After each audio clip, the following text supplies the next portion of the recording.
강조하는 내용을 한번 훑고 넘어갑니다. 이거는 여러분들이 암기하시고 숙지하시면 좋겠습니다. 맨 먼저 본문 정하기가 중요한데 오늘 같은 경우도 무려 41절이나 본문이 되어 있어요. 이 중에서 어떤 걸 이제 본문으로 정하느냐 하는 게 중요합니다. 그 중에 보면서 가장 중요한 문맥 한 10절 정도를 찾아라. 앞뒤 앞뒤 10절 안쪽 밖으로 이렇게 정하시면 되고요. 다른 구절들은 설교에서 다루면 되죠. 그리고 둘째로 성경 본문에서 절대로 빗나가지 마라. 본문에서 빗나가는 설교를 하면 안 돼요. 하나님이 주시는 말씀에서 빗나가서 엉뚱한 소리를 하면 안 돼요. 그래서 몇 번을 본문을 읽고 무엇을 말씀하는지 본문 내용을 간단히 요약해보라. 하나님이 이 본문을 통해 내게 무엇을 말씀하는가를 요약해보라. 그리고 프로핏자에 올려준 본문 주석을 읽고 본문의 뜻이 무엇인가를 파악해보라. 주석이 여러분들 다 있으시겠죠? 그런데 여러분이 가지고 있는 주석 중에 매튜엘이나 박윤선 주석 같은 거는 영해를 하고 있기 때문에 제가 권하지 않습니다.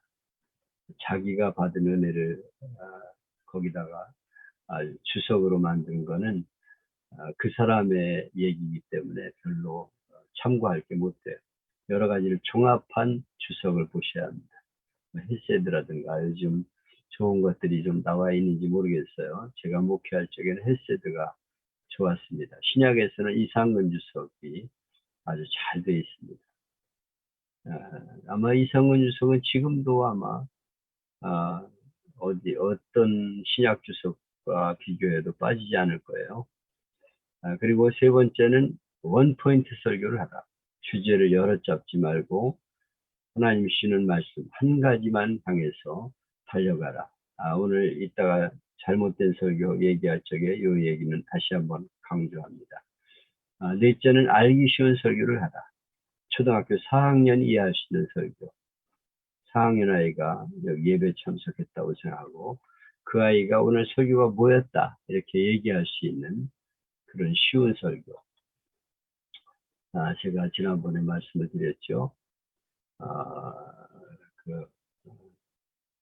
어디죠? 저 경상남도 그 목사님 설교하면서 직접 내 강변의 시장에서 내려가 가지고 질문을 하는데 초등학교 2학년 아이가 그날 설교를 얘기하죠.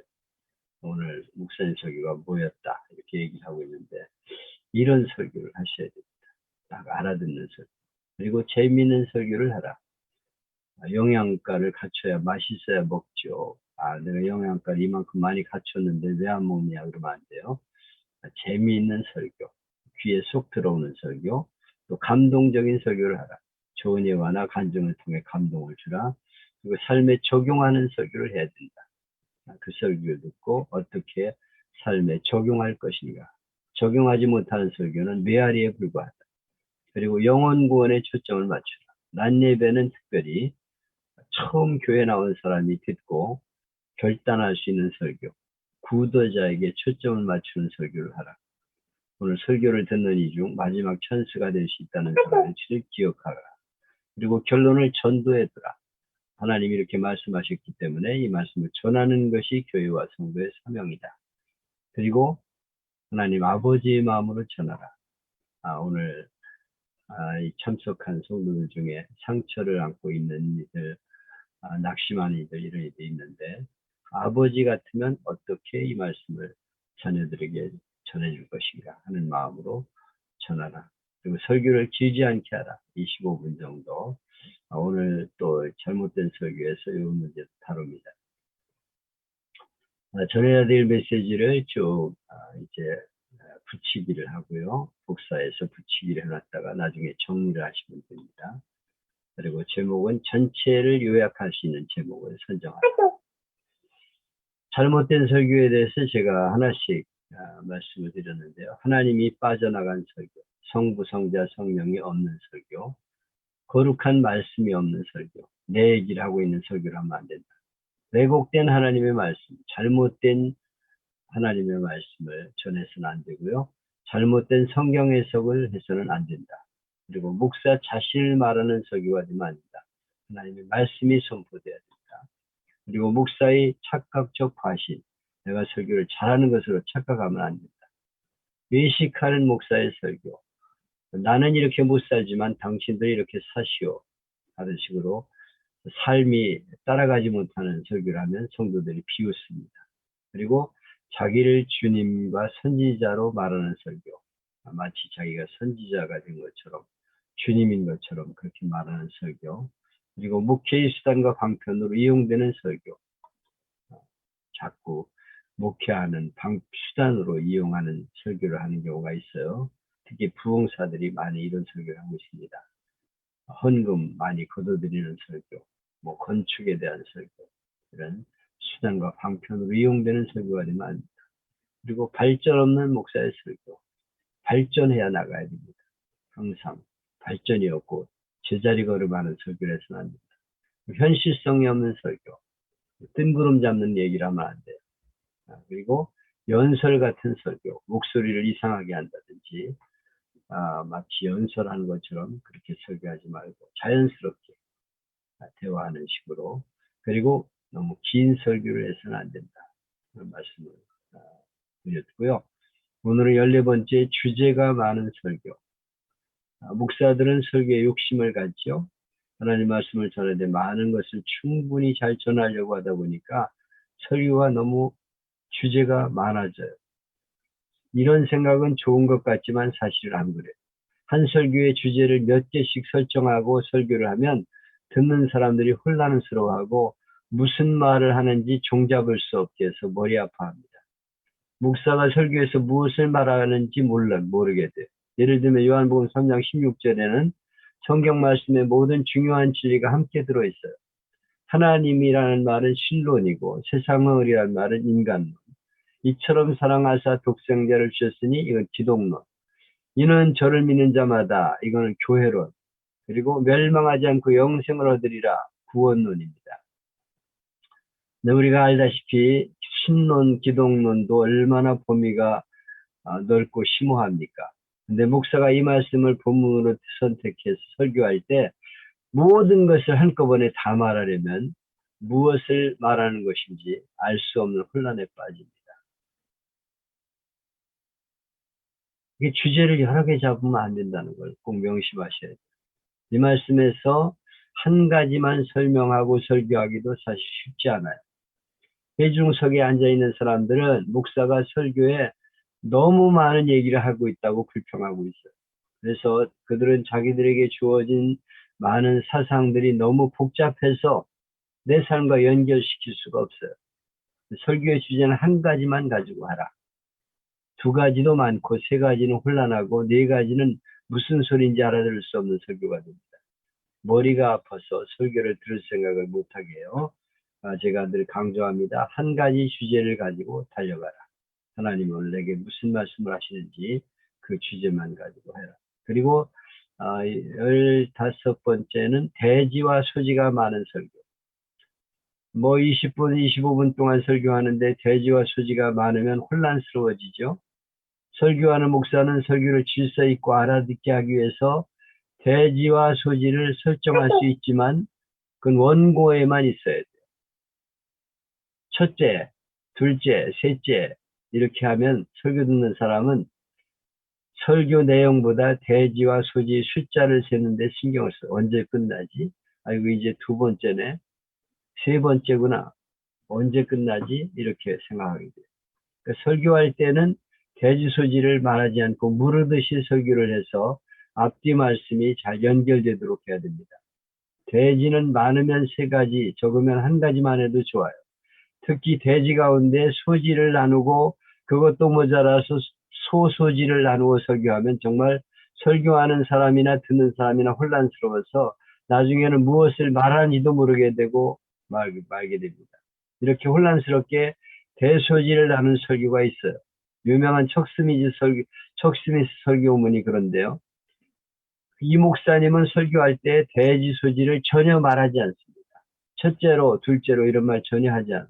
그래서 성도들은 그 목사의 설교가 대소지를 가졌다는 사실을 전혀 모르고 은혜를 받아요. 대소지를 나눌 때는 반드시 색연필로 표시를 해서 설교자가 자신이 혼란을 느끼지 않게. 그래서 일대지 할 적에는 빨간색, 뭐 파란색 이렇게 색깔을 나눠 가지고 내가 우선 혼란이 있어서는 안 돼요. 그래서 첫째 돼지, 둘째 돼지 이런 얘기를 하지 마세요. 그냥 물으듯이 하시면 돼. 그래가지고 이렇게 돼지 소지가 많은 설교를 해서는 안 된다. 오늘 본문은 요한복음 9장 1절로 41절인데요. 우리가 잘 아는 내용이죠. 나면서 소경된 사람이 실로암에 가서 눈을 씻고 눈을 회복하게 하는 그런 내용이죠. 그러면서 이제 안식일에 왜 눈을 고쳤냐, 왜 눈을 고쳤냐는 시비를 걸게 되고, 이 사람이 눈을 뜬 게 누구 죄 때문, 눈 먼 게 누구 죄 때문이냐, 막 이렇게 시비를 하는 그런 내용이 오늘 본문의 내용입니다. 근데 이 사람이 내가 아는 거는 그분이 나를 고쳤다는 것만 알고 있다. 이렇게 얘기를 하면서 예수님을 전하는 내용이 본문의 내용입니다. 요약해보면 본문은 나면서 소경된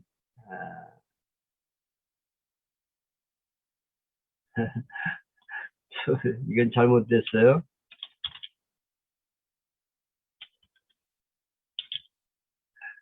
나면서 소경된 이를 향한 한 사람들의 여론. 이 사람이 소경된 게 누구 죄 때문이야?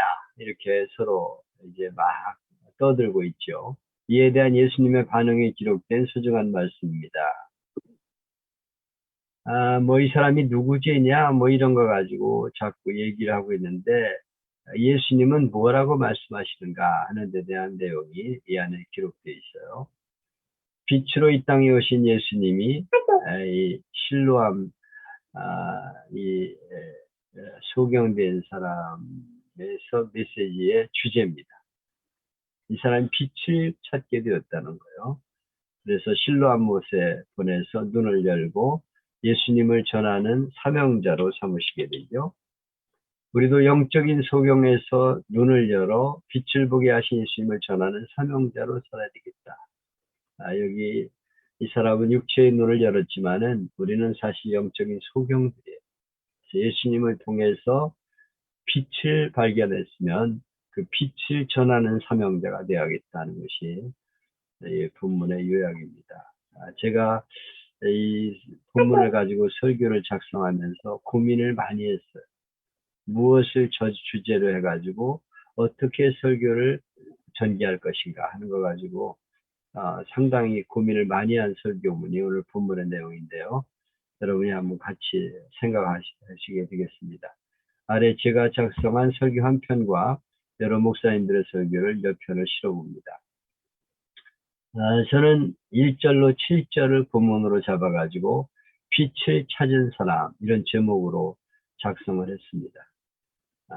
그래서 제가 이번 주 설교를 한다고 생각하고 이렇게 설교문을 작성을 했어요. 사실 이 설교 주제를 가지고 이번 주 설교할 내용을 가지고 설교 강의를 한다는 것은 쉬운 일이 아니에요. 제가 설교를 미리 한 게 있으면 그걸 끌어오면 되는데 그런 게 없을 적에는 제가 설교문을 작성을 해서 샘플을 제시해야 되기 때문에 이게 쉬운 게 아니에요. 그래서 빛을 찾은 사람, 이 소경이 눈을 열어서 빛을 찾은 것처럼 빛으로 오신 예수님을 만나는 사람들에 대한 이야기를 제가 오늘 설교의 주제로 잡아가지고 설교를 하고 있는 것입니다. 스코틀랜드 어느 한가한 농촌에 아버지 어머니가 갑자기 세상을 떠나서 천의 고아가 된 두 형제가 있었어요. 여러 이모저모 살아보려고 애를 썼지만 여의치 않아서 어느 날 너무 배가 고파서 정신이 없어가지고 이 형제가 옆집 할아버지가 부자인데 양이 수백 마리가 있어. 그중 한 마리쯤 없어지면 어떻겠나 싶어가지고 몰래 담 넘어가서 새끼 양 한 마리 훔쳐다가 이걸 잡아먹었어요. 그리고는 이 서툰 도둑질이 발각이 되어서 꼼짝 못하고 붙들려 매를 맞게 되는데 이 할아버지가 아주 고약한 분이에요. 그래서 이 아이들을 이마에다가 양도둑이라는 화인을 찍었어요. ST라고 양도둑놈 이렇게 도장을 화인을 찍었어요. 뭐 인두 같은 걸로 완전히 머리에다가 글자를 쓴 거죠. 이마에다가.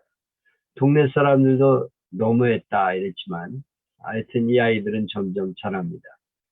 형은 그 할아버지가 너무 미웠어요. 이럴 수가 있는가. 그는 동네를 떠나 다른 마을로 전전긍긍하며 살았지만은 늘 불만과 불평이 많았어요. 모든 사람이 물어봅니다. 이마에 ST가 뭐냐. 그래서 그 뜻을 알만하면 사람들이 자기를 외면하는 거예요. 그래서 너무 분해가지고 이 마을 저 마을 떠돌다가 화병이 나가지고 죽어버렸어요. 그러나 동생은 생각합니다. 양도둑질한 것도 사실이고 도둑놈인 것도 사실이에요. 도둑놈 보고 도둑이라고 했는데 잘못될 게 없다. 그리고 내가 이렇게 살면 안 되지. 착하게 살아서 부지런히 한평생을 삽니다.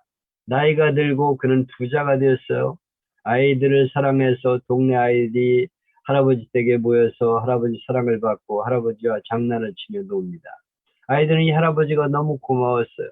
어떤 날 자기 할아버지에게 물었습니다. 할아버지, 옆집 할아버지 참 착한 분인데요.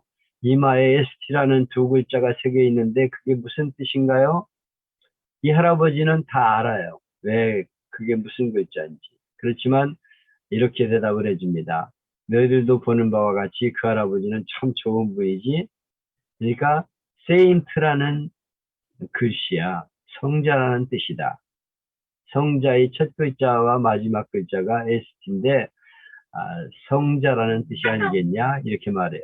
그러니까 아이들이 그렇구나 아주 훌륭한 분이네 이렇게 생각하면서 존경을 하게 되죠. 이거 제가 이렇게 오타를 잡고 해서 여러분 도둑놈이라고 써붙인 화인 맞은 이마가 성자로 바뀌게 될 줄 누가 알았겠어요. 오늘 본문 말씀은 많은 문제에 대한 해답을 주는 복음적인 메시지가 이 속에 있어요. 여기 한 불행한 대표자가 있어요.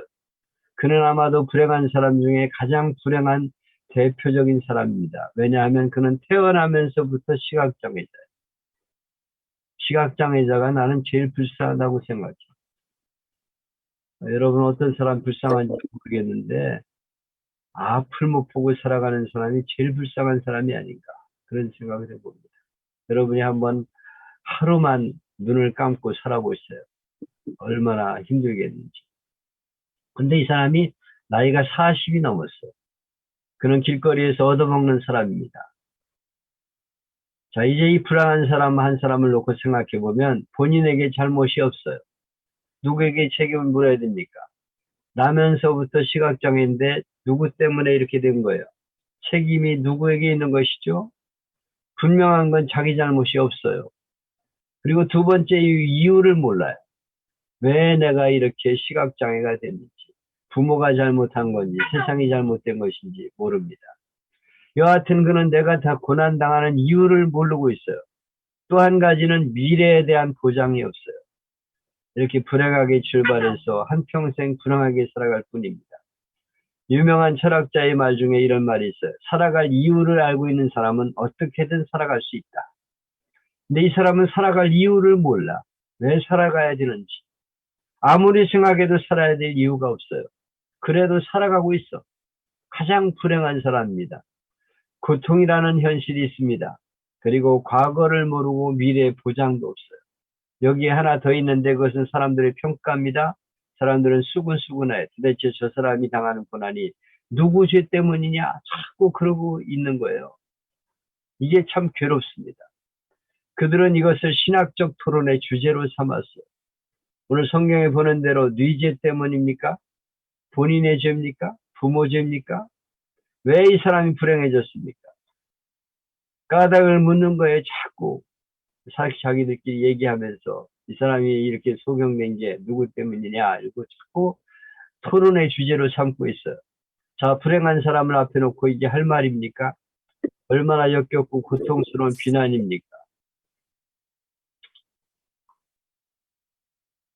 우리가 이제 아픈 사람 신방 가가지고 헛소리 하는 사람들 있어요. 아유, 그 사람이 그런 짓을 해가지고 벌 받은 거야. 이런 말 하는 사람들이 있어요. 여러분, 교인들이 그런 말 하면 야단치세요. 아주 얼마나 상처가 되는지 모릅니다. 가가지고 쓸데없는 소리 하고 있어. 위로해주고 오면 좋은데, 아이고, 그 사람이 아주 그렇게 벌 받아가지고 그렇다니까. 인간이 아주 못돼 먹어서 그러면서 수군거리고 있어요. 이게 얼마나 고통스러운 일입니까? 대부분의 사람들은 그래요. 유명한 종교기자 칼빈은 말합니다. 우리는 종종 남의 고통에 대해 세 가지 오류를 범하고 있다. 첫째, 남의 고통은 꼭 죄 때문이라고 말하기를 좋아한다. 자기 고통은 죄 때문이 아니고 남의 고통은 그 사람이 죄 때문에 당한다는 것이 보통 사람의 심사다. 또 하나, 이해에 대해서 아주 엄격하다. 자기 잘못에는 관대하면서 남의 잘못에 대해서는 엄격하다. 이것이 인간의 오류다. 세 번째, 자신은 예라고 생각한다. 저 사람은 이런 죄를 지었지만 나는 아니요. 저런 사람은 이런 불행이 있지만 나는 아니요. 나는 예라고 생각하는데 문제가 있다. 이렇게 칼빈은 말을 했어요.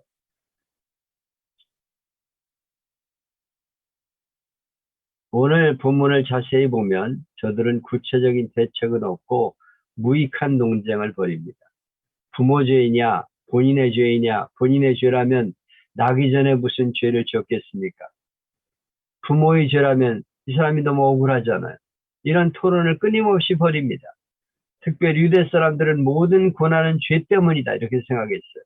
그러므로 누구의 죄냐고 묻게 되는데 섭섭함이 있습니다. 여러분 어떻게 생각하십니까?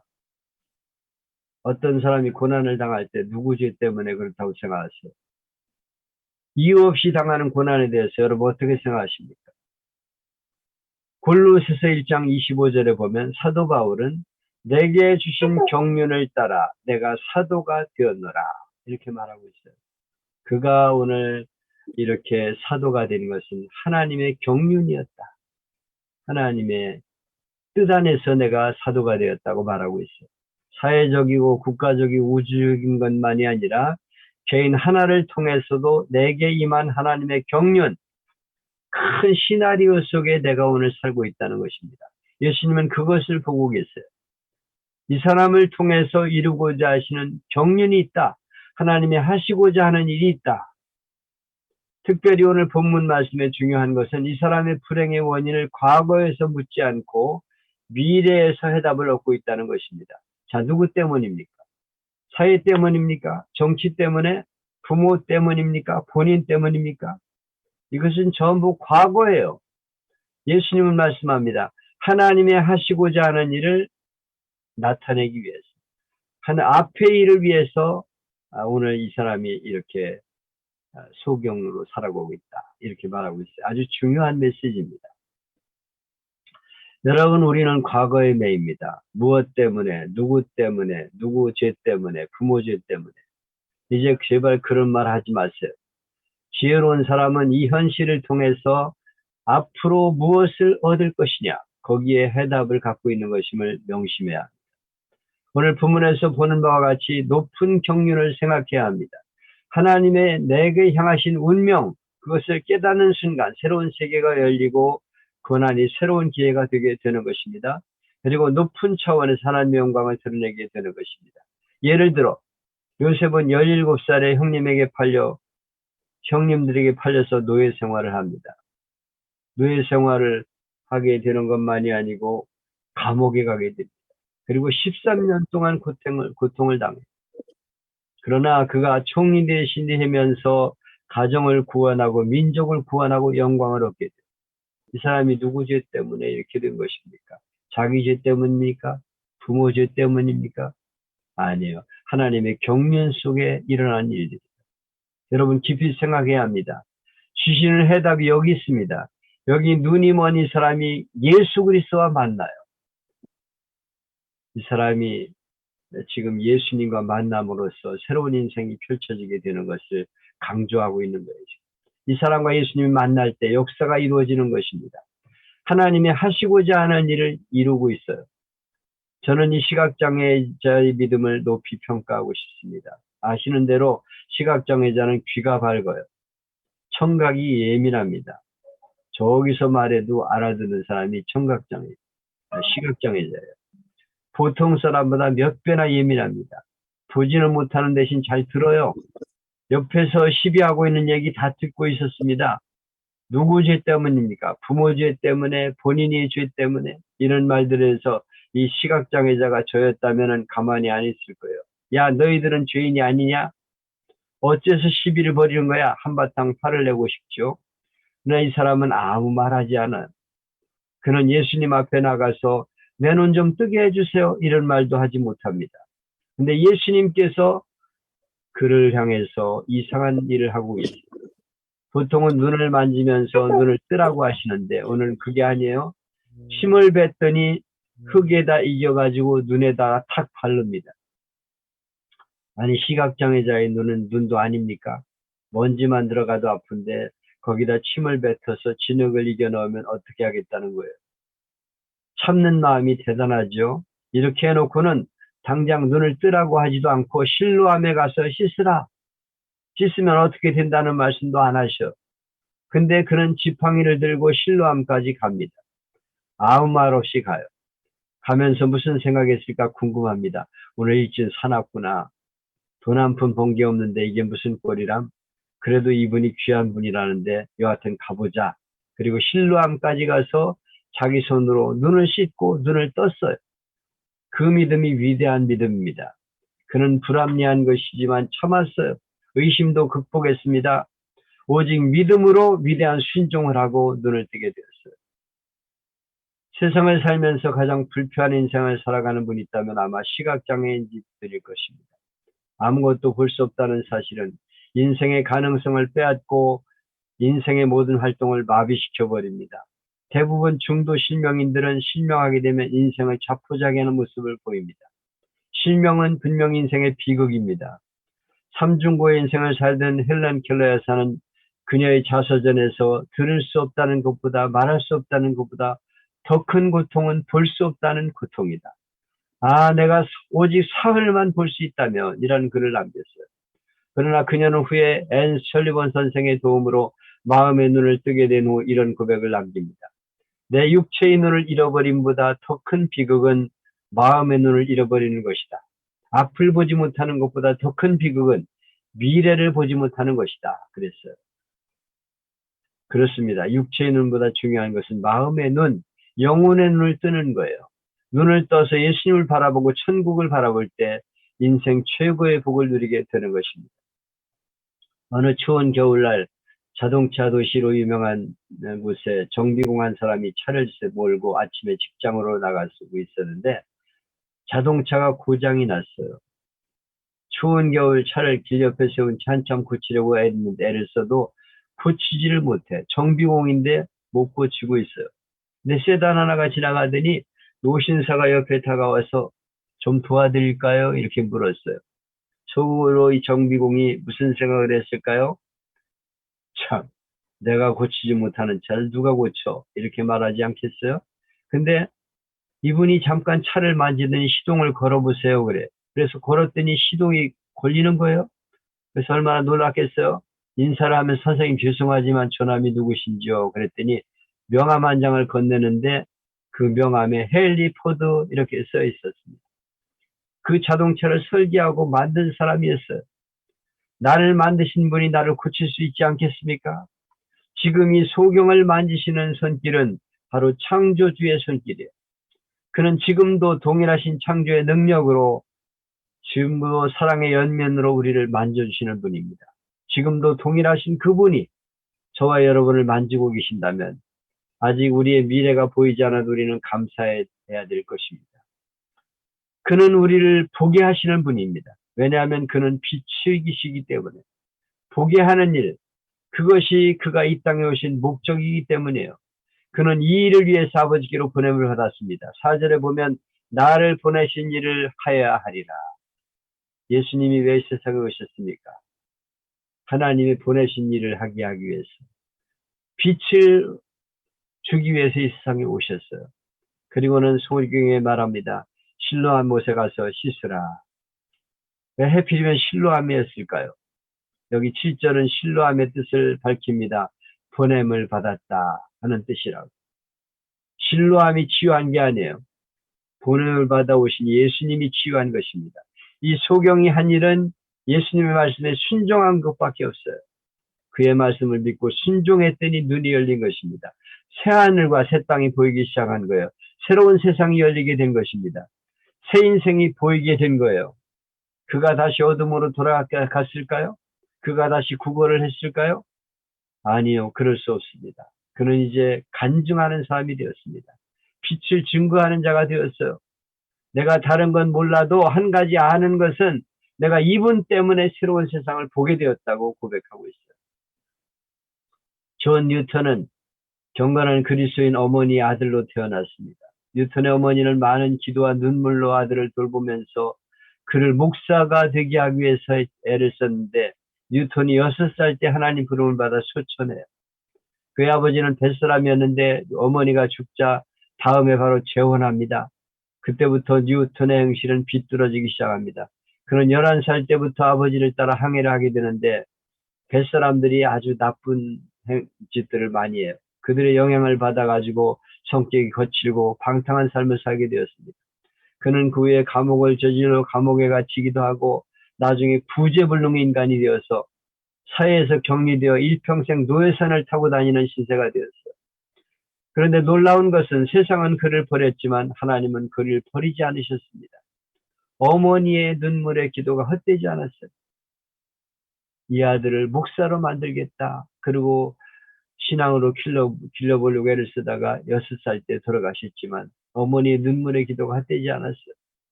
노예무역을 끝내고 고향으로 돌아오는 길에 큰 폭풍우를 만납니다. 배가 파손하게 되었어요. 그는 다급한 상황에서 무릎 꿇고 기도하기 시작합니다. 주님, 우리에게 자비를 베풀어주세요. 그것이 1948년 5월 10일입니다. 그의 나이 23살 때였어요. 노예무역상으로서 지난날 지었던 추악한 죄들이 낱낱이 떠올라서 그는 얼마나 회개하는 눈물을 흘렸는지 모릅니다.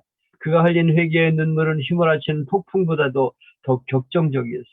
그는 후에 목사가 되고 자기 삶을 회고하면서 그날에 주님께서는 기고만장한 나를 끌어내리시고 깊은 물속에서 나를 구원하셨다고 고백합니다.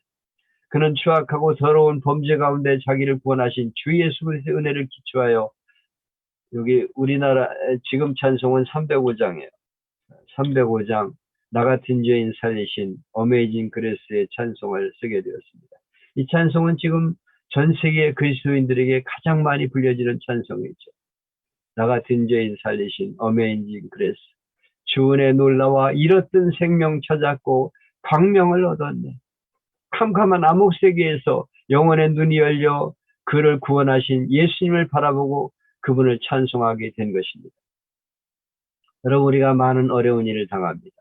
천재냐 인재냐 다 이유가 있어요. 우리가 고난당하는 데는 이유가 있습니다. 뭔가 잘못했죠. 그러나 우리는 원인을 모를 때가 많습니다. 왜 이런 일이 있어야 하는지 알 수가 없어요. 그래도 고난이라는 현실은 있습니다. 한 가지 잊지 마십시다. 나는 그 이유를 모르나 하나님은 이유를 알고 계십니다. 나는 무가치한 고난을 당하고 있는 것 같지만 하나님께는 가치가 있어요. 나는 목적 없는 고난을 당하는 것 같지만 하나님께는 목적이 있습니다. 내게는 대책이 없습니다. 그러나 하나님께는 대책이 있어요. 하나님께서 하시는 일, 그 지혜와 능력 속에서 하나님이 하시고자 하는 일을 나타내고자 하는 것입니다. 여러분, 우리는 깊이 생각해야 합니다. 오늘이 있기 위해서 어제가 있었어요. 아니, 내일을 위해 오늘이 있습니다. 이것을 알고 조용히 순종하는 것이 믿음입니다. 귀하고 위대한 역사는 앞에 있습니다. 우리가 언젠가는 감사하게 될 것입니다. 이제 우리는 과거를 묻지 말아야 합니다. 왜 그런 일이 있었는지, 왜 저런 일이 있었는지 묻지도 말고 따지도 말아야 합니다. 우리 앞에는 밝은 미래가 있을 뿐입니다. 저 미래를 위해서 오늘이 있었다고, 오늘을 위해서 지난해 있었다고, 하나님의 큰 경륜 속에 소화하고 오직 믿고 순종하면서 위대한 역사를 창조해 나갈 수 있기를 바랍니다. 예수님은 너희들과 같이 앞을 보는 자나 저렇게 천성적인 맹인이나 똑같이 하나님 앞에 존귀한 자들이라는 것을 깨우쳐 주셨습니다. 그들을 통해서도 하나님이 하시는 분명한 계획과 뜻이 있음을 선포해 주고 있어요. 뒷부분에 보면 오히려 앞을 보면서도 하나님 말씀을 믿지 않고 따르지 않는 바리새인들을 책망하십니다. 그리고 제자들에게 자신이 하시고자 하는 일, 사명에 대해서 분명하게 말씀하십니다. 4절로 5절에 보면 때가 아직 낮음에 나를 보내신 이의 일을 우리가 해야 하리니 밤이 오리니 그때는 아무도 일할 수 없느니라. 내가 세상에 있는 동안에는 세상의 빛이로다. 예수님은 세상의 빛으로 오신 분임을 분명하게 선언하고 계십니다. 지금은 빛으로 오신 예수님을 전해야 될 시간이라고 강조하고 계십니다. 비록 사람들이 생명의 빛으로 오신 예수님을 깨닫지 못하고 믿지 않지만 그래도 계속해서 전해야 된다는 것입니다. 나중에는 전하고 싶어도 전할 수 없는 어두운 밤이 우리 앞에 찾아온다는 것입니다. 지금 기회 있을 동안에 빛 대신 예수님을 증거해야 됨을 강조하고 있습니다. 그것이 바로 눈을 떠서 빛 대신 예수님을 믿는 우리의 사명임을 깨우쳐주고 계십니다. 예수님은 어둠을 밝히는 세상의 빛으로 오셨습니다. 우리는 본래 어둠의 자식들입니다. 예수님을 인격적으로 만나기 전에는 마귀의 종노릇을 하며 캄캄한 어둠 속에 방황하며 살았습니다. 죄악 가운데 살았습니다. 여기 앞을 보지 못하는 소경과 같은 인생이었어요. 그러나 우리는 빛 대신 예수님을 주인으로 모셨기에 빛의 자녀가 되었습니다. 이제 더 이상 어둠의 자식이 아니라 우리는 빛의 자녀입니다. 이제 우리는 눈을 뜬 여기 소경된 이처럼 내가 만난 예수님을 전해야 합니다. 사랑하는 나의 가족과 친지들에게 여기 빛이신 예수님이 계시니까 당신들도 예수님께 나오라고 전해줘야 합니다. 그래서 여러분들을 통해서 캄캄한 어둠을 방황하며 헤매는 이 시대의 영적 소경들에게 예수님을 전해서 소경들의 눈을 뜨게 하는 기적의 주인공들이 되기를 축복합니다. 아멘입니다. 네, 제가 설교문을 이렇게 작성을 했습니다. 빛을 찾은 사람, 여기 소경이 눈을 열어 빛 대신 주님을 만나고 내가 그분을 통해서 눈을 뜨게 되었다고 말하는 것처럼 여러분, 이 세상은 캄캄한 어둠을 방황하는 인생들로 가득 차 있어요. 과거에 무슨 얘기하지 마세요. 지난 과거에 내가 어떤 일을 겪었고 누구 죄 때문이냐, 누구 때문에 이렇게 됐냐 얘기할 거 없습니다. 예수님을 만났다는 게 중요해요. 여러분이 예수님을 만남으로 눈을 떠 영원한 나라를 보게 되었습니다. 그러므로 이제는 이 말씀을 전하는 것이 우리의 사명이에요. 기회 있을 때 말씀을 전해야 합니다. 그래서 우리 가족과 친지와 이웃들에게 복음을 전해서 저들을 구원하는 믿음의 사람들이 되기를 축복합니다. 네, 오늘 또 수고하셨습니다. 우리 피드백 듣겠습니다. 우리 강정구 목사님 마이크 풀어주세요. 강정구 목사님. 예. 다시 강정구 목사님. 강경호 목사님 어디 계시죠? 예. 몸이 좀 안 좋아가지고 좀 헤맸습니다. 그러셨어. 지금 감기나. 네. 아무튼 오늘 그 설교 내용 뭐 다른 말씀은 그렇고 저기 돼지 설교를 그동안 했었는데 네. 오늘 이렇게 이렇게 돼지 설교에서 목사님 이렇게 강의 들으면서 또 이렇게 주제 설교 하나를 가지고 원포인트 설교를 하니까 참 좋은 것 같기도 하고 그렇습니다. 그래서 열심히 또 말씀 전하여서 은혜 끼치도록 하겠습니다. 네. 감사합니다. 고성룡 목사님 마이크 풀어주세요. 설교가 좀 어려웠나 보다. 무슨? 네, 말씀 감사합니다. 네. 영적인 소격이 주의 말씀에 순종함으로 사명을 감당하겠습니다. 공상례 전도사님. 머릿속에 싹 안 들어왔나 봐. 감사합니다. 예수님과 진정한 만남이 이루어지면 육신의 눈은 감기고 마음의 눈이 열려 빛의 사명자로 거듭난다는 말씀을 잘 새겼습니다. 감사합니다. 김경남 목사님 마이크 풀어주세요. 아주 포인트를 딱 집으셨네. 네, 나를 만드신 분이 나를 가장 잘 아신다. 라는 말씀 오늘 더 은혜가 되었고요. 예수님께서 무슨 말씀을 하시든지 그 말씀에 순종한 그 소경처럼 순종하는 삶으로 나아가겠습니다. 김윤희 목사님 마이크 풀어주세요. 김윤희 목사님 어디 있어? 김윤희 보이지도 않아요. 말씀하세요. 여보세요?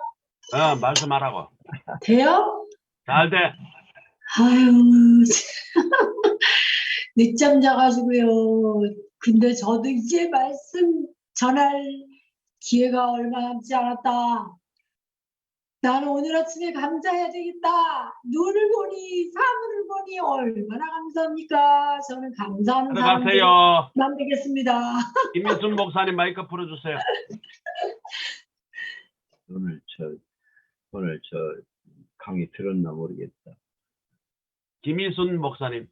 네, 감사합니다. 김민수 목사님. 과거의 매인원자보다 앞으로 하나님 뜻 가운데 바르게 나아가야 되겠다 생각했습니다.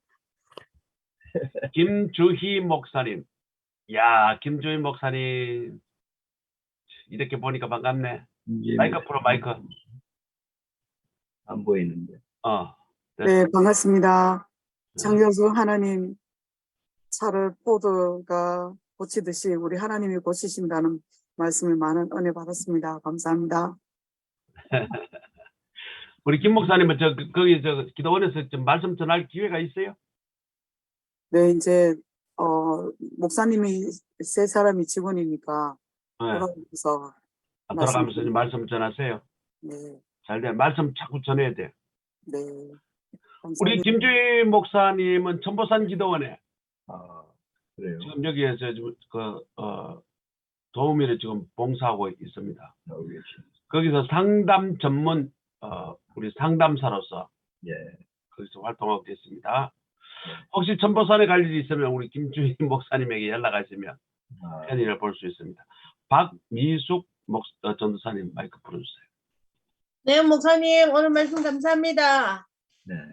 나를 만드시고 나를 보내신 하나님의 뜻을 알고 그 뜻을 사랑하는 성도들에게 잘 전하겠습니다. 감사합니다. 배상진 전도사님 마이크 풀어주세요. 서은정 목사님 마이크 풀어주세요. 서 목사님, 서은정. 잠궈 있는 분들은 안 보여.